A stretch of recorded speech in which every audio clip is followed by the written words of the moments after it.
The coffee was stale, the uniform was starched, and the tips were cheap. For Emilia Sanchez, it was just another Tuesday at the Sunrise Diner. But in the next 30 seconds, a man wearing a $50,000 suit would collapse onto the cheap linoleum floor. His son would freeze, his advisors would panic, and Emilia, a poor waitress with nothing to her name, would be the only person in the room who knew how to save him. She thought she was just giving CPR. She was actually declaring war on one of the most powerful families in the country. His reaction to her heroism wasn't gratitude. It was an offer that would cost her more than she could ever imagine. The smell of the Sunrise Diner was a permanent part of Emilia Sanchez's life. It was a mix of stale coffee, industrial-strength bleach, and the faint, sweet, sour tang of bacon grease that had settled into the walls in 1983 and never left. Emilia's feet throbbed, a dull ache that radiated up her shins, a familiar symphony that played every night of her double shift. She was 24, but some days she felt 60. She was in the weeds. Table 4 needed more ketchup. Table 7 wanted their check split 3 ways, with one of them paying in loose change, and a new party had just walked in, bringing with them a gust of cold November air and an aura of profound, startling wealth. They didn't belong. This was a place for truckers, third-shift nurses, and college students nursing hangovers.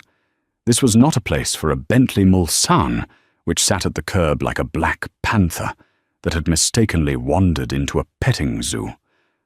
There were 3 of them. A young, handsome man with a look of bored disdain, his suit so sharply tailored it looked like it could cut glass. This was Jaden Blackwood.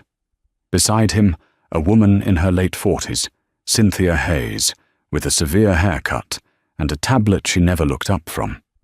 And leading them, the patriarch, Arthur Blackwood. Arthur looked different from the photos Emilia had seen in the business journals she read when she couldn't afford a new book. In print, he was a titan, the Wolf of Wall Street, who had built Blackwood Global from nothing. In person, he looked frail. His skin was the color of old parchment, and he leaned heavily on a silver-headed cane. "A booth, in the back," Jaden said, not to Emilia, but to the air in front of him.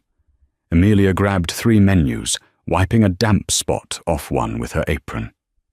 "Right this way." They settled into the cracked vinyl booth.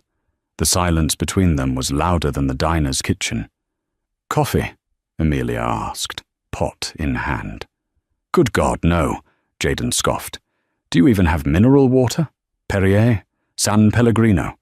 "We have tap," Emilia said, her voice flat. "Just get him a glass of water, please," Cynthia said, her eyes still glued to her screen. Arthur, however, was looking at Emilia. His eyes, though sunken, were incredibly sharp. "Coffee," he rasped, his voice surprisingly strong. "Black." Emilia nodded, pouring the cup.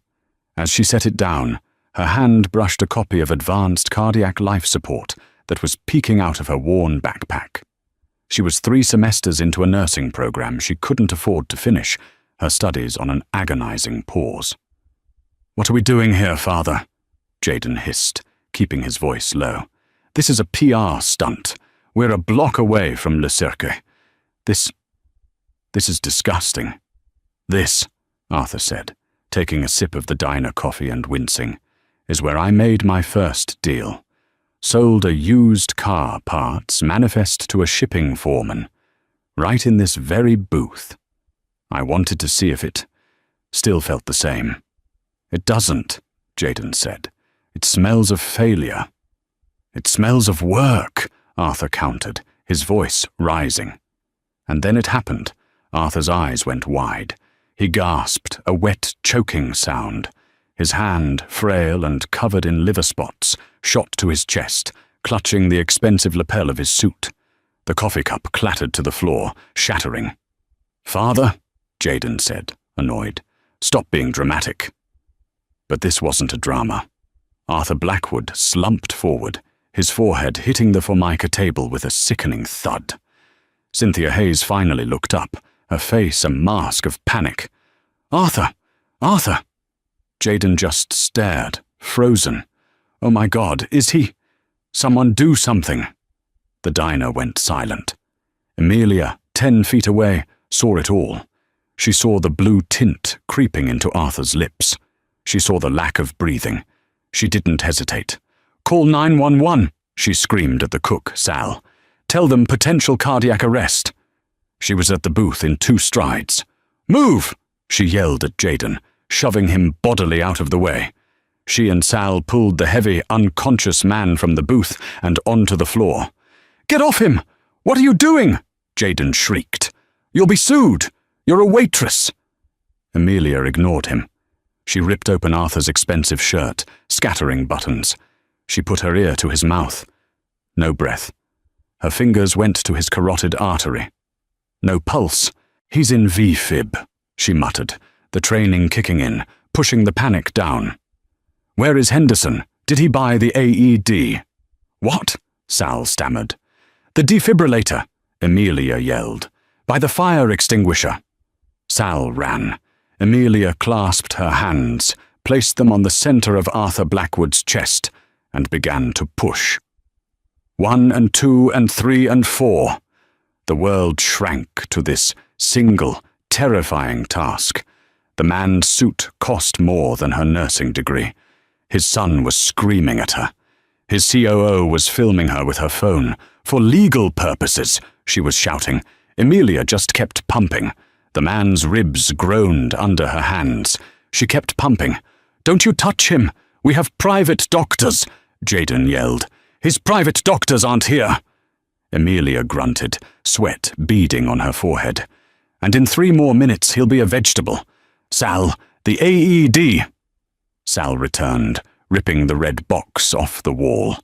Amelia tore it open, pulling out the pads. She attached one to his upper right chest, the other to his lower left side.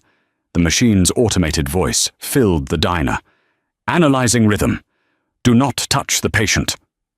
Amelia held her breath. "Shock advised. Charging. Clear the patient." "Clear!" Amelia yelled, holding her hands up. "Shock delivered." Arthur Blackwood's body arched off the linoleum, a violent, terrible jolt. And then he was still. Amelia immediately put her hands back on his chest. "Starting compressions again." She pumped for another 30 seconds. And then, a miracle. Arthur Blackwood took a ragged, shuddering gasp. Color, pale and weak, flooded back into his face. His eyes fluttered open, confused and terrified. The wail of sirens grew louder, finally arriving. The diner doors burst open and paramedics flooded in. "What do we have?" the lead paramedic asked. Amelia, shaking, finally stood up. Male, approximately 75. Witnessed collapse. No pulse, no respiration. CPR initiated. 1 shock delivered via AED. The patient regained spontaneous circulation. The paramedic looked at Amelia, then at the multi-billionaire on the floor, then back at Amelia, stunned. Good job. Who are you?" I'm the waitress," Amelia said. As the team loaded Arthur onto a gurney, his son, Jaden, finally moved. He stepped over to Amelia, his handsome face twisted with rage. "You had no right," he hissed. "You ripped his suit. You probably broke his ribs. You will be hearing from our lawyers. You'll be lucky if you can afford to serve coffee in a prison cafeteria by the time we're done with you." Cynthia Hayes snapped a final picture of Amelia's face, smudged with dirt from the floor, her apron stained with coffee. "We have your face, girl. Don't try to run." The paramedics rolled Arthur out. His eyes were still open. As he passed, he looked right at Amelia. He didn't say a word. He just watched her. And then he was gone. The diner was a wreck. Amelia Sanchez stood alone in the middle of it, shaking so hard she could barely stand.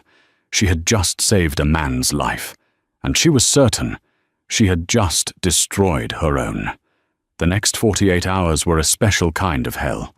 Amelia's heroism didn't make the news. Instead, a tiny blurb on page 6, attributed to a Blackwood spokesperson, mentioned Arthur Blackwood had a minor dizzy spell and was resting comfortably at St. Jude's Medical Center. There was no mention of a diner, a collapse, or a waitress. It was as if it never happened. But it happened. The first consequence was immediate. When Amelia showed up for her shift the next day, her boss, Mr. Henderson, a man whose spine was made of lukewarm gelatin, was waiting for her by the door. "Amelia, I can't have you clocking in." "What?" "Mr. Henderson, I have a double today. We're already short-staffed." "You don't understand," he said, wringing his hands, avoiding her eyes. "A man came by this morning, a lawyer, from Blackwood Global. He asked a lot of questions about you, about your training, about whether you acted recklessly." "Recklessly? I saved his life." "He said you violated the Good Samaritan Act by being grossly negligent. He said you exposed the diner to a massive lawsuit. He said, 'Amelia, I've got 3 kids. I can't fight a man like Arthur Blackwood.'" Amelia's stomach dropped. "So you're firing me? After 12 years of me working here, you're firing me because I saved someone?" "I'm sorry, kid," Henderson said, sliding a small envelope across the counter. "This is your last paycheck. And a little extra. Just don't come back. Please." Amelia snatched the envelope. She didn't say goodbye. She just walked out, the smell of bleach and bacon grease following her for the last time. She walked the 42 blocks back to her apartment. The extra in the envelope was $200. It wouldn't even cover the copay for her brother's next physical therapy session. Her brother Marco was the reason for all of this. The nursing school, the double shifts, the exhaustion. He had been a rising soccer star until a drunk driver in a pickup truck shattered his C5 vertebrae. Now he was in a wheelchair, and the only thing that kept him from total paralysis was a punishing, expensive regimen of experimental therapy that insurance deemed unnecessary. When she got back to her tiny peeling paint apartment, the second consequence was waiting for her, taped to the door. A bright pink eviction notice. She was 2 months behind on rent. Amelia slid down the hallway wall, her back pressing against the cracked plaster. She was fired. She was about to be homeless. And her brother's next appointment was in 3 days, an appointment she had just lost the ability to pay for. She was at the absolute bottom. For a day, she did nothing. She sat on her lumpy couch, the pink notice on the coffee table, and let the panic and despair wash over her. She called Marco, forcing a cheerfulness into her voice she didn't feel, promising to see him on Thursday. She hung up and cried. The morning of the 3rd day, the intercom buzzed. It was so loud in the tiny, silent apartment that she jumped. "Yeah?" she said into the speaker. A smooth British voice crackled back. "Ms. Amelia Sanchez, my name is Mr. Harrison. I am here on behalf of Mr. Arthur Blackwood. May I come up?" A new wave of terror, cold and sharp, hit her. This was it. The lawsuit. They were serving her the papers. Jaden Blackwood was making good on his threat. "No," she said. "Slide it under the door." "Ms. Sanchez," the voice said, patient. "This is not a legal summons. I am not a process server. Mr. Blackwood has requested to see you." Personally, Amelia was out of options. She was going to be evicted anyway. Fine. She buzzed him in. When she opened her door, the man standing in her hallway was the complete opposite of Jaden Blackwood. He was older, in his 60s, with a kind, weathered face. He wore a simple, elegant grey suit, not a power suit. He looked more like a professor than a billionaire's lackey. "Mr. Harrison," he said, offering a hand. Emilia just stared at it. "Ms. Sanchez," he continued, smoothly retracting his hand. "Mr. Blackwood is very keen to speak with you. He is recuperating at his estate in Greenwich. He sends his personal car." He gestured to the street. It wasn't the Bentley. It was a black Rolls-Royce Ghost, a car so quiet and imposing it seemed to be absorbing the light on the street. "He wants to thank you," Harrison added. "Thank me," Emilia barked, a bitter laugh escaping her. "His son threatened me, his COO filmed me, and one of his lawyers got me fired. Is that how the Blackwoods say thank you?" Mr. Harrison's expression didn't change, but a flicker of something crossed his eyes. "Interest?" "Mr. Jaden Blackwood," he said carefully, "is not his father. And Ms. Hayes is not Mr. Blackwood's keeper. Mr. Blackwood is, however, very insistent. He has also instructed me to give you this." He handed her an envelope. This one was thick, heavy, creamy white cardstock, with the Blackwood family crest embossed on it. Emilia opened it. Inside was not a lawsuit. It was a check. It was made out to St. Jude's Medical Center, Physical Therapy Department. The memo line read, "For Marco Sanchez. The amount was 50,000. Emilia's knees went weak. This was more than a year of Marco's treatment. "This is a gesture of goodwill," Harrison said, "to ensure we have your full attention. The car is waiting, Ms. Sanchez. Will you come?" Emilia looked at the check, a lifeline she never thought possible. Then she looked at the pink eviction notice on her table. This wasn't a request, it was a summons. She was being purchased. "Let me get my coat," she said, her voice hard. "But I'm keeping the check." "Of course," Harrison said, a small smile playing on his lips. "That is its purpose." The drive to Greenwich, Connecticut was silent. Emilia sat in the back of the Rolls-Royce, the plush leather smelling of old money and power. She had never been in a car that didn't rattle. She looked out the window as the decaying, vibrant city gave way to the manicured, sterile suburbs, and finally to the high stone walls and iron gates of old-world money. The Blackwood estate was not a house, it was a compound. The main building was a stone and ivy monster that looked like it had been airlifted from the English countryside and dropped onto 100 acres of perfect rolling lawn. Mr. Harrison led her inside. The foyer was the size of her entire apartment building. A massive, winding staircase, carpeted in blood red, ascended to a gallery of portraits. Emilia felt a crushing weight of insignificance. She was a mouse in a cathedral built for lions. "Mr. Blackwood is in the solarium. He is expecting you," Harrison said. He paused. "A word of advice, Ms. Sanchez. Do not be intimidated by Jaden, and do not be anything other than yourself. Mr. Blackwood has a remarkable instinct for insincerity." "What does that mean?" "It means he's about to meet the first honest person he's seen in a decade," Harrison said, and then he opened 2 massive oak doors.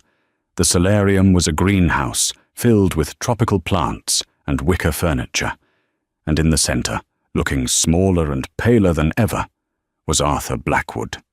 He was in a dressing gown, an IV stand beside his chair. But the moment he saw her, his sharp eyes lit up. "Ah, the angel of the linoleum," he rasped. Before Emilia could speak, a voice cut through the room. "Father, this is entirely inappropriate." Jaden Blackwood emerged from behind a comically large palm tree. Cynthia Hayes was with him, tablet in hand. They looked, Emilia thought, like 2 very well-dressed vultures. "Emilia Sanchez," Jaden said, his lip curling. "I see you've decided to cash in. How much did he offer you to show up?" "Jaden, shut up!" Arthur snapped, and the power in his voice, even in its weakened state, was absolute. Jaden flinched as if struck. "Ms. Sanchez," Arthur said, gesturing to a chair. "Sit." Amelia sat. She clutched her worn backpack in her lap. "The check. For my brother," she started. "A trifle," Arthur waved it away. "The opening salvo in a negotiation." "I'm not negotiating," Amelia said, her fear being rapidly replaced by anger. "I didn't ask for this. You just saved my life," Arthur finished. "While my son, the heir to my $80 billion empire, stood and watched me die. While my COO, my most trusted advisor, filmed it for legal posterity. The paramedics said I had less than a minute. You acted." "She was reckless," Cynthia interjected. "We have a full report from the diner owner. She's not even a certified nurse. She's a dropout. She broke 2 of your ribs."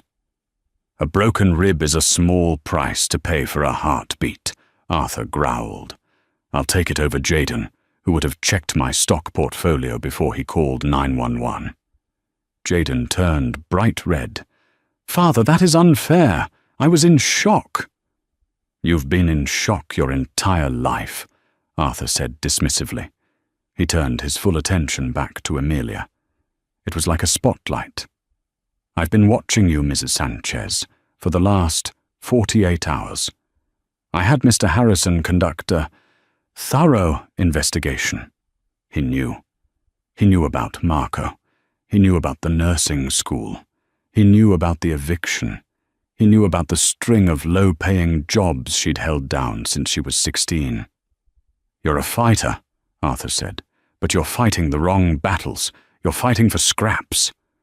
"What do you want?" Amelia asked, her voice quiet. "I want a change," Arthur said. "That event at the diner, it woke me up.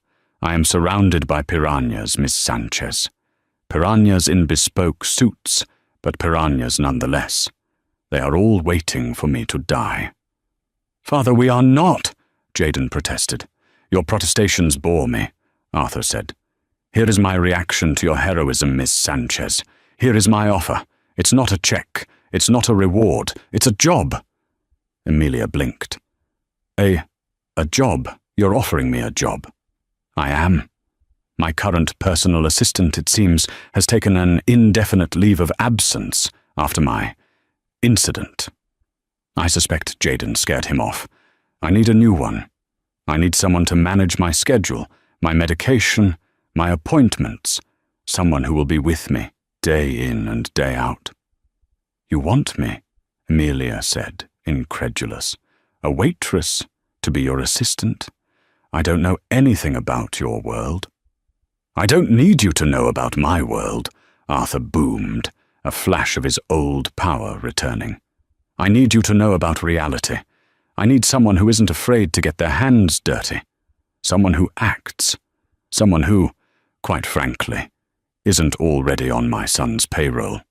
This was a test. A crazy, elaborate test." "This is insane," Jaden said. "She's a liability. She's poor. And you are a disappointment," Arthur roared, trying to stand. Harrison rushed to steady him. "Get out, both of you. Leave me to speak with Miss Sanchez." "You will regret this," Cynthia said, her voice a low threat. She steered Jaden out of the room, but they didn't go far. They lingered in the hallway, their shadows visible through the glass doors. Arthur settled back, breathing heavily. "Now, the job. The pay is significant. It will cover your brother's treatment for the rest of his life. It will pay for your nursing school, in full, which you will complete. You will live here, at the estate. You will have a car.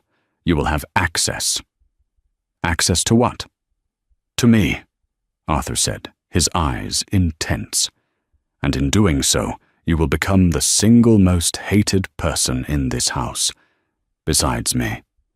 Jaden and Cynthia will try to destroy you. They will dig into your past. They will use your family. They will try to frame you, fire you, and ruin you. They will see you as a gold digger, a harlot, an opportunist. It will be, I promise you, the most miserable and difficult job you have ever had." "Then why on earth would I take it?" Amelia asked. "Because," Arthur said, a slow, wolfish grin spreading on his face, "you're a fighter. And for the first time in your life, you'll be in a fight you can actually win.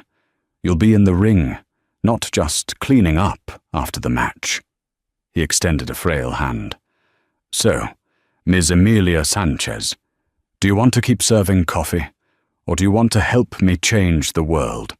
Or at the very least, stop my idiot son from inheriting it?" Amelia looked at his hand. She thought of her eviction notice. She thought of Marco, of the hope in his eyes when he talked about next year. She thought of Jaden's sneering face and Cynthia's cold threat. She took his hand.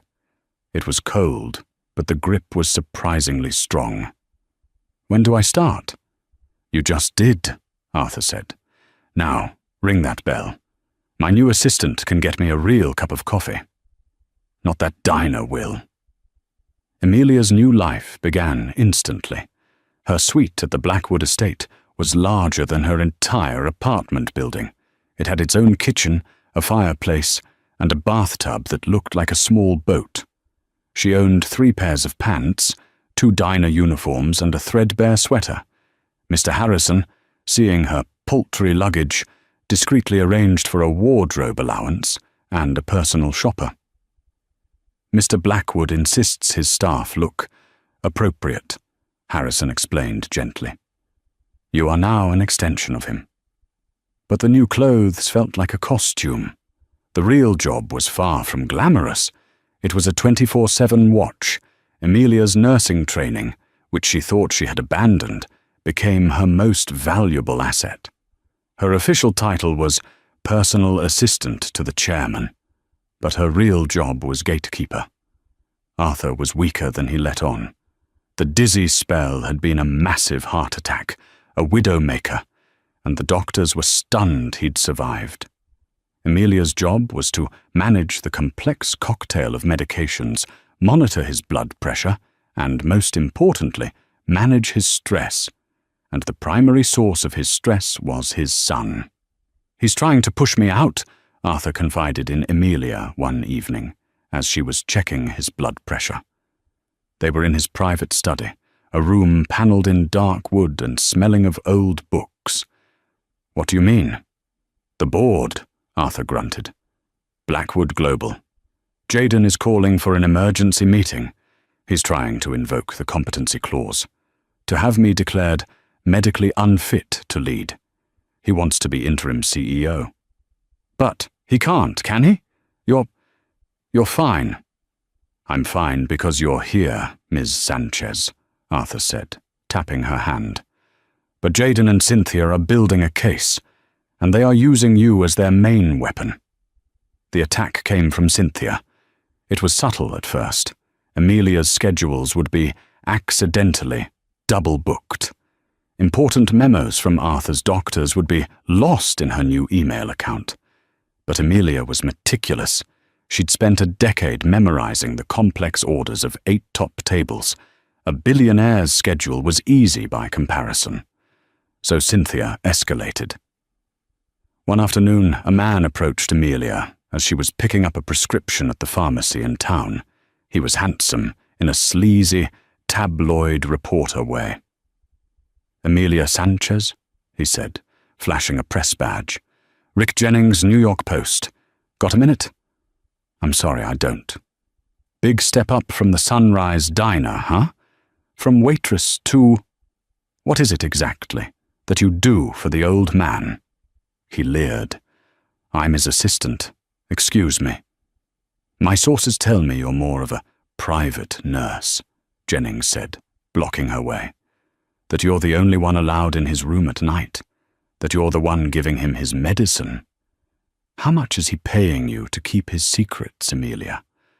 Or is the paycheck not monetary?" Amelia's face went white with rage. "You're disgusting." "And you're a story," Jennings shot back. "A poor waitress and a lonely billionaire. It writes itself. A source told me Jaden Blackwood is deeply concerned about his father's new companion. Says you're manipulating a sick old man. Give me your side. It'll be worth your while." Amelia just pushed past him, her heart hammering. When she got back to the estate, she went straight to Arthur. She told him everything. "I'll have him ruined," Arthur thundered. "I'll buy his paper and fire him." "No," Amelia said. "Don't. That's what they want. They want you to react. They want you to look like a sick old man being manipulated. This was Cynthia. She leaked this. She's trying to paint me as a gold digger to discredit me, so that when I tell you what I'm about to tell you, you won't believe me." Arthur stopped, his anger fading, replaced by that sharp, intense focus. "Tell me what?" "Your medicine," Amelia said, her voice dropping. "It's wrong." "What are you talking about? Dr. Evans has been my physician for 20 years. "I'm not talking about Dr. Evans. I'm talking about your private nurse, the one Cynthia hired for you." "Nurse Miller?" "No," Amelia said. "The one before her. The one who was with you the day you collapsed." "I don't remember," Arthur admitted. "It's all a fog." "I've been going over your charts," Amelia said, pulling a file from her bag. "The ones from before the attack, and the ones from after. Your symptoms leading up to the collapse. They don't just look like heart disease. They look like a drug interaction, a very specific one. Go on. You were on a standard beta blocker, metoprolol. But your chart shows you were also given digoxin, in small but increasing doses. The two, taken together without careful monitoring, can cause, well, exactly what happened. Severe arrhythmia. A heart attack that looks natural." Arthur was silent. "Are you accusing my nurse of—" "I'm accusing Cynthia of hiring someone who would make a mistake. And I think they were planning to do it again. I think they were trying to kill you." The room was deathly quiet. "Why me?" Arthur finally whispered. "Why save me? Why tell me this? You have the money for your brother. You could have just let it happen, taken a payoff from Jaden." "Because," Amelia said, meeting his gaze, "they're the same as the drunk driver who hit my brother. They think because they have money and power, they can just break things, break people, and get away with it. You hired me to fight, Mr. Blackwood. I'm just showing you where the enemy is." Arthur Blackwood stared at her for a long, long time. Then he nodded. "Mr. Harrison," he called. Harrison appeared instantly. "Get me everything we have on Cynthia Hayes," Arthur ordered. "Her financials, her phone records, her emails, everything. And find the nurse who was treating me before my attack. Find her now." "It seems," he said, looking at Amelia, "that Ms. Sanchez has just declared war, and I'm arming her."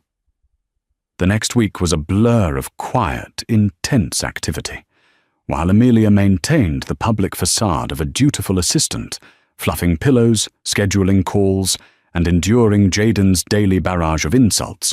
She and Harrison were working in the shadows. Harrison, it turned out, was not just a driver.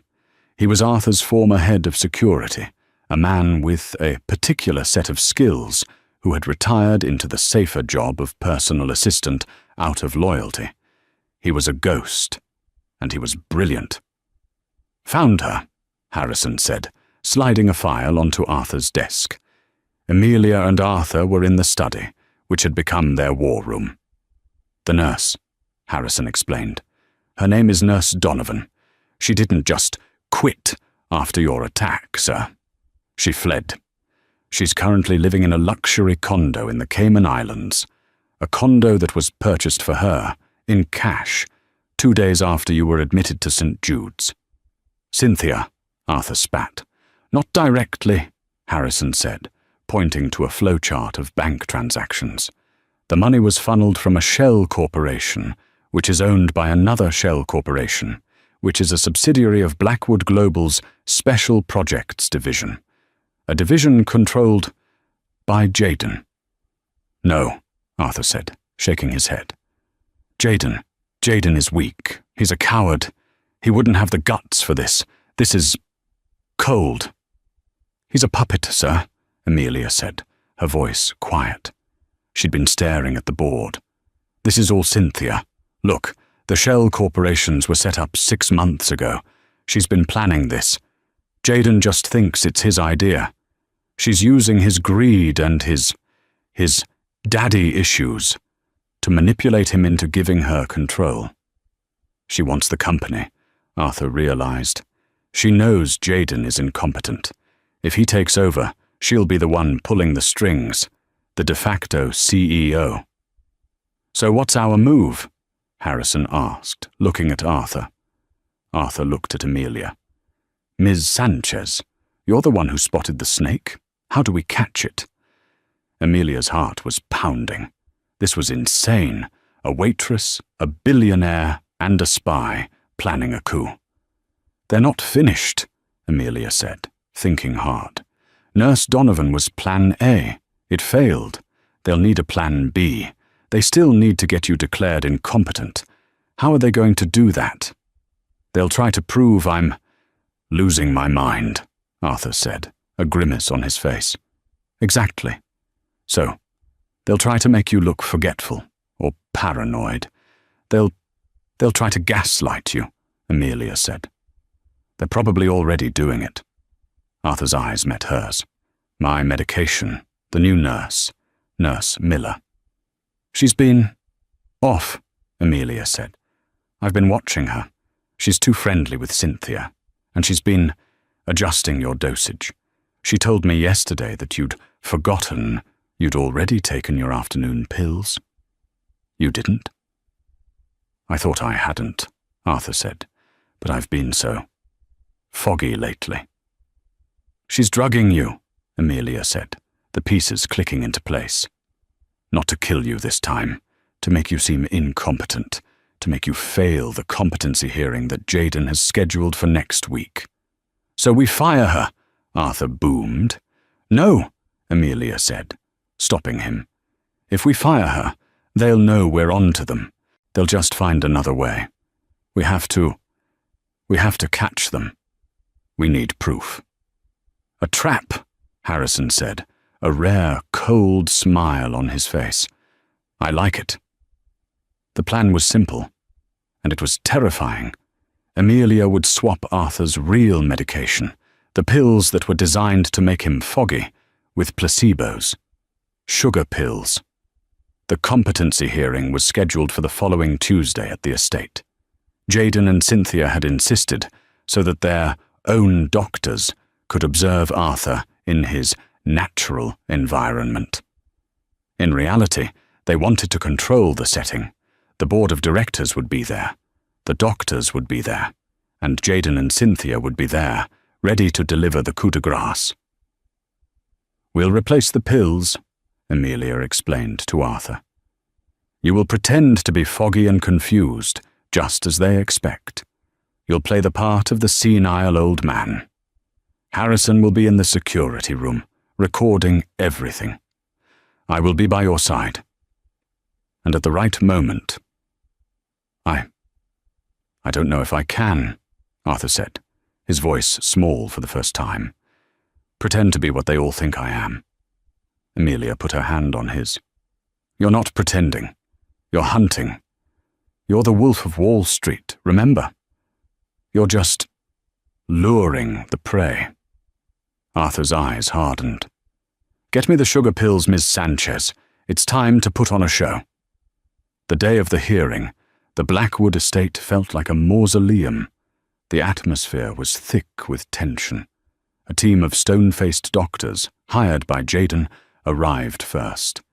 Then the board of directors, a collection of men and women who looked like they'd been carved from marble, their faces unreadable. Cynthia Hayes was in her element, gliding through the room, offering coffee, her voice full of false sympathy. "He's had a very difficult morning," she'd say to a board member. "We must be patient with him." Jaden stood by the fireplace, practicing his concerned son expression in the reflection of the glass. Finally, Mr. Harrison wheeled Arthur into the grand library where the meeting was being held. Amelia walked beside him, holding a tray with a glass of water and his medication. Arthur looked the part. He was unshaven, his dressing gown was stained, and his eyes were vacant.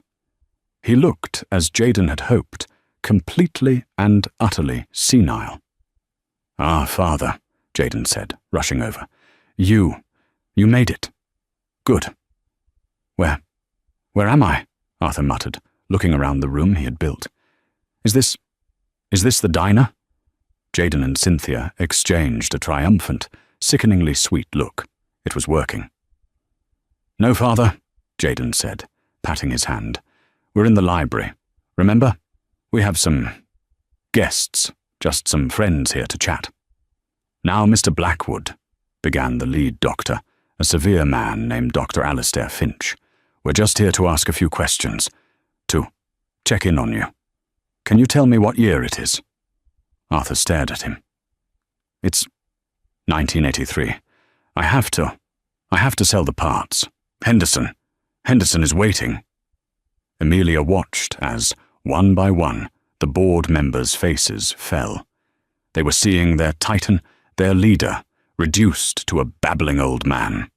"As you can see," Cynthia said, stepping forward, her voice a smooth, venomous purr, "his condition has deteriorated rapidly.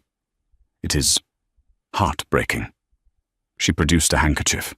"He's a danger to himself," Dr. Finch declared, checking his notes, "and more importantly, to the company. His assistant," he said, nodding at Amelia, "has been enabling this. We believe she has been mismanaging his medication, perhaps to keep him pliant." "What?" Amelia gasped, playing her part. "No, It's true," Jaden said, his voice ringing with fake righteousness. "We found her. She's a waitress.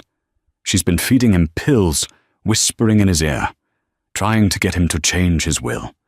We caught her, trying to give him God knows what." He pointed to the tray in Amelia's hand. "This is her medicine." Cynthia stepped forward. "Amelia, dear, why don't you give Dr. Finch the pills? Let them see what you've been prescribing." This was it. The moment. Amelia looked at Arthur. He was still staring into the middle distance. "No," Amelia said, her voice shaking. It's just his water." "Give them to me," Cynthia snapped, her mask of sympathy gone, replaced by a hard, cold command. She snatched the small pill cup from the tray. "This is what she's been giving him," Cynthia announced to the room. "We had them tested. It's a cocktail of antipsychotics and beta blockers, designed to induce confusion and memory loss. She has been drugging him." She threw a small file folder onto the table. "Here are the lab reports. She's been poisoning him." The room erupted. Board members stood up. This is criminal," one of them shouted. "Exactly," Jaden said, stepping into the center. "Which is why, with a heavy heart, I must ask the board to vote, effective immediately, to install me as interim CEO, to protect the company, to protect my father, from her." All eyes went to Amelia. She was trapped. They had outsmarted her. They hadn't just planned to drug him. They were framing her for it. She's lying," Amelia stammered. Those aren't... "Mr. Harrison, tell them!" Harrison, standing by the door, just shook his head, his face a mask of disappointment. "It's over, Amelia," Cynthia sneered. "Security, please. Escort Ms. Sanchez out, and call the police." Two large men in suits stepped forward and grabbed Amelia's arms. "No! No! Mr. Blackwood!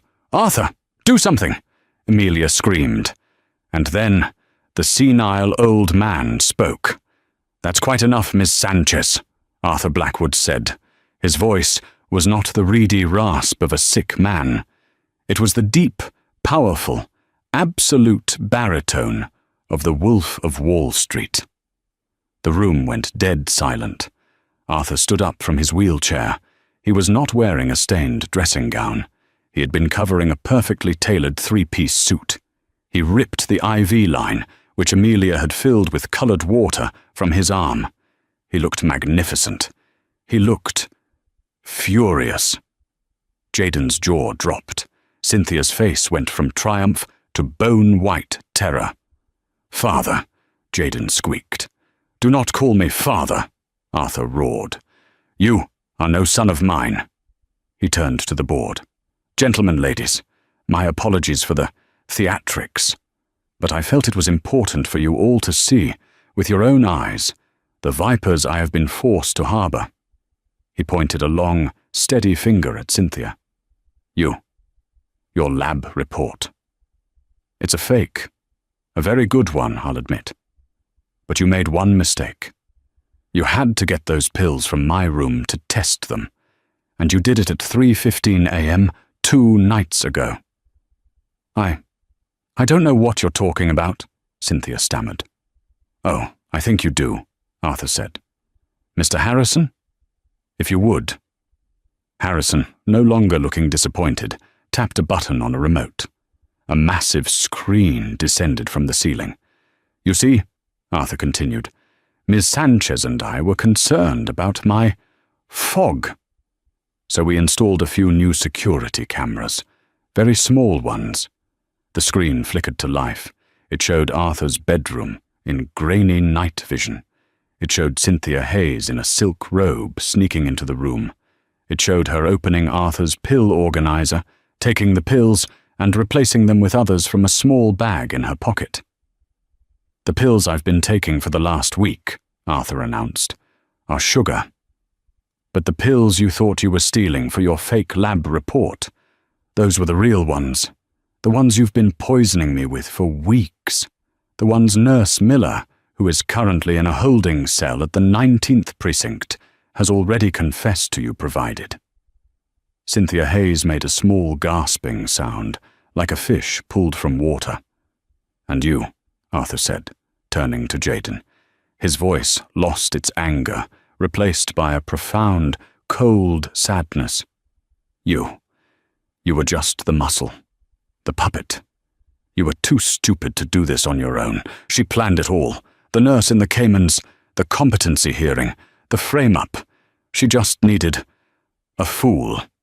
And you, my son, were the perfect fool. The screen changed. It was now playing a recording from the previous day. Jaden and Cynthia, in this very library. "It's all set," Cynthia's voice said. "He'll be so drugged, he won't know his own name. The board will vote you in, unanimously." "And her?" Jaden's voice. "The waitress? She'll take the fall. She'll be in a holding cell by 4 p.m. By the time she finds a lawyer, you'll be running Blackwood Global, and I will be running you." Jaden looked at the screen, then at his father, then at Cynthia. You bitch," he whispered, finally realizing. "You were using me." "Silence," Arthur roared. "Both of you. You conspired to defraud this company. You conspired to murder me." He looked at Dr. Finch. "Doctor, your medical opinion seems to have been compromised. You're fired. Get out of my house." He looked at the board. "I am not sick. I am not senile. I am in charge. My health is, well, it's better now, thanks to one person in this room." He turned to Amelia, who was standing, forgotten, between the two security guards. The men had long since released her arms. "Ms. Sanchez," Arthur said, his voice soft now. "You were right. They did think they could just break people." He walked over and took her hand. "But they didn't count on you.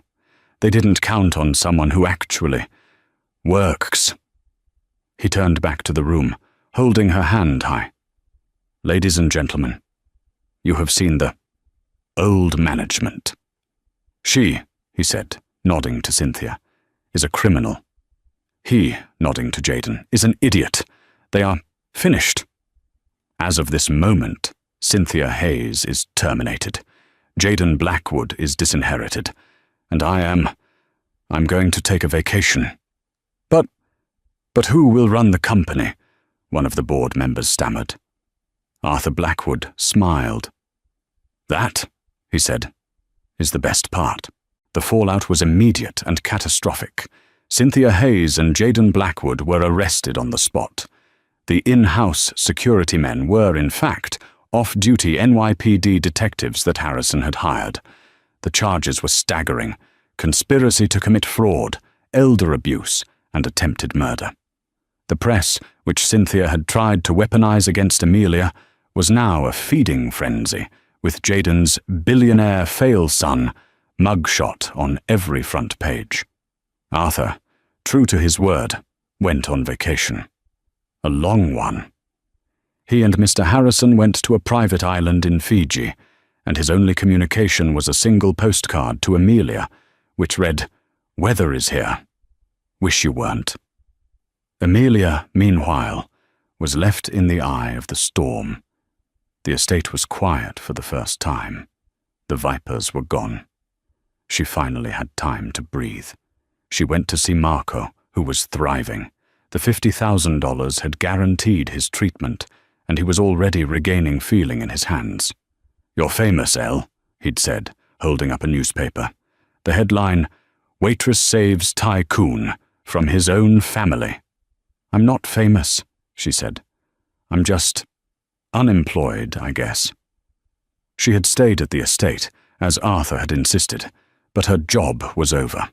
He had left her a check, a very large check, enough to buy a house, a car, and never work in a diner again, enough to finish nursing school 12 times over. It was an ending, a good one, but it felt wrong. She enrolled in her classes for the spring semester. She found a nice apartment near Marco's clinic. She was, for all intents and purposes, set for life. But she found herself bored. She missed the fight. She missed the purpose. 2 months later, Arthur Blackwood returned. He was tan, he'd gained 10 pounds, and he looked 20 years younger. He summoned her not to the estate, but to the top floor of the Blackwood Global Tower, a floor she had never seen. When she walked into the chairman's office, he was staring out the window, overlooking Central Park. "Ms. Sanchez," he said, not turning around. "I hear you're a student again." "Yes, sir. Thank you for everything." "Don't thank me. You earned it. How is it? Nursing?" "It's good," Amelia said. "It's quiet." "Quiet?" Arthur snorted. "Quiet is for sheep." He turned around. His eyes were sharp. That familiar, wolfish gleam was back. "I have a problem, Mrs. Sanchez. A big one. My company is, well, it's run by people like Jaden, by yes-men and piranhas who have never worked a real day in their lives. I've spent the last 2 months cleaning the house, but I'm left with a void. I don't understand, sir. My reaction to you saving me, it wasn't the job, it wasn't the money, that was just a down payment. My real reaction is this." He walked to his massive desk and picked up a portfolio. "Blackwood Global has a philanthropic arm," he said. "The Blackwood Foundation. It's a mess. Jaden was using it as his personal slush fund to buy status, sponsoring polo matches, art galas. Useless, vain things. It has billions in assets, and it does nothing." "That's a shame," Amelia said. "It's a crime," Arthur corrected. "And I need someone to fix it. Someone who knows what it's like to need help and not get it. Someone who knows the difference between charity and justice. Someone who isn't afraid to get their hands dirty, to walk into a room full of vipers and tell them the truth. Someone who, Well, someone who knows how to save a life. He slid the portfolio across the desk. On the cover, in gold letters, it said, "The Blackwood Foundation. Director, Emilia Sanchez." Emilia stared at it. "Director? Me? Arthur, I'm a waitress. I'm a nursing student. I can't run a billion-dollar foundation." "Nonsense," Arthur said. "You ran me for 3 months, and I'm far more difficult. You're not just a waitress, Emilia. You're observant, you're meticulous, you're loyal, and you are, I can say from experience, impossible to intimidate. I don't need another Ivy League suit who knows how to manage assets. I need someone who knows how to work. I need you." This was the forever part. This was the change. He wasn't giving her a reward. He was giving her a weapon. He was giving her the chance to fight all the battles she had never been able to. Emilia looked at the portfolio, then at the man who had, in his own strange way, saved her. "I'll have conditions," she said, her voice finding its steel. Arthur Blackwood threw his head back and laughed, a full, genuine laugh. "I would expect nothing less." "My first act," Emilia said, tapping the folder, "is to cut all funding for polo. We're going to build the finest spinal cord injury clinic in the country, and we're going to name it after my brother." "Done," Arthur said, his smile beaming. "Welcome to the board, Miss Sanchez. Now, let's get to work." The poor waitress didn't just save a billionaire, she became a force of nature. Emilia Sanchez thought her life was over, but it was just beginning. She proved that it doesn't matter where you come from, what uniform you wear, or how much money is in your bank account. What matters is courage. What matters is action. And what matters is having the guts to do the right thing when everyone else is frozen in fear. The Blackwood family learned that day that you should never, ever underestimate the help, because sometimes the person you dismiss as just a waitress is the only one in the room who knows how to save a life and how to take down an empire. What did you think of Emilia's story? Do you think Jaden and Cynthia got what they deserved? Let me know your favorite part in the comments below. And if you love stories about justice, karma, and life-changing twists like this video, share it with a friend and subscribe to the channel. You won't want to miss the stories we have coming up next.